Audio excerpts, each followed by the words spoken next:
Athisaya one world Kalapatti premium villa plots with world class amenities நம்ம கோயம்புத்தூர்ல. அதிசயா, அதிசயம் நடக்கும் நிச்சயமா.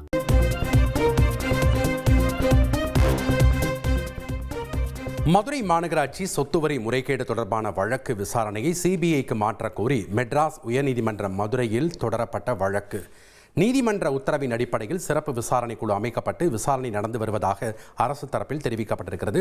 கூடுதல் விவரங்களை வழங்குவதற்காக இணைகிறார் செய்தியாளர் மாரிச்சாமி.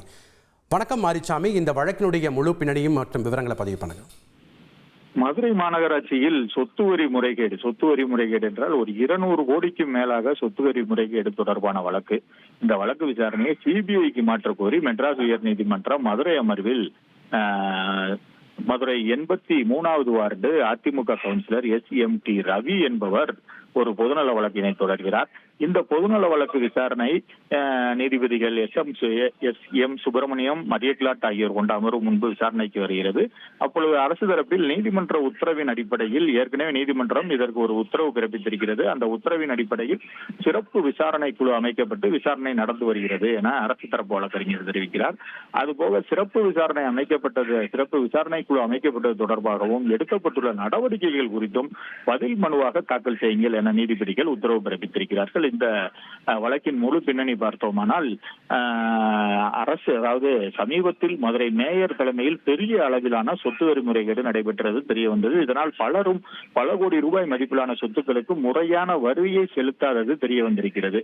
இதனால் மாநகராட்சிக்கு பெரும் வருவாய் இழப்பு ஏற்பட்டிருக்கிறது. ஒரு 200 கோடி ரூபாய்க்கு மேலாக வருவாய் இழப்பு ஏற்பட்டிருக்கிறது. இது தொடர்பான மதுரை மாநகராட்சி ஆணையரின் கவனத்திற்கு கொண்டு சென்று விசாரணை குழு அமைக்கப்பட்டது. மாநகராட்சி ஆணையர் மதுரை மாநகர் காவல் ஆணையரிடம் புகார் அளித்ததன் அடிப்படையில் வழக்கு பதிவும் செய்யப்பட்டது. 2022 முதல் 24ஆம் ஆண்டு வரை மேயர் மற்றும் மண்டல குழு தலைவர்களுக்கு தெரிந்தே இந்த முறைகேடு நடைபெற்றிருக்கிறது என்றெல்லாம் அந்த மனுவில் கூறப்பட்டிருக்கிறது. இந்த மனு விசாரணையின் பொழுதுதான் அரசு தரப்பில் ஆஜரான வழக்கறிஞர் இந்த தகவலை, அதாவது நீதிமன்ற உத்தரவின் அடிப்படையில் சிறப்பு விசாரணை குழு அமைக்கப்பட்டிருக்கிறது என்று தெரிவித்தார். இதையடுத்து நீதிபதிகள் சிறப்பு விசாரணை குழு அமைக்கப்பட்டது தொடர்பாகவும் எடுக்கப்பட்டுள்ள நடவடிக்கைகள் குறித்தும் பதில் மனு தாக்கல் செய்ய உத்தரவிட்டு வழக்கை 2 வாரங்களுக்கு ஒத்திவைத்திருக்கிறார்கள். Athisaya one world Kalapatti premium villa plots with world class amenities நம்ம கோயம்புத்தூர்ல. அதிசயா, அதிசயம் நடக்கும் நிச்சயமா.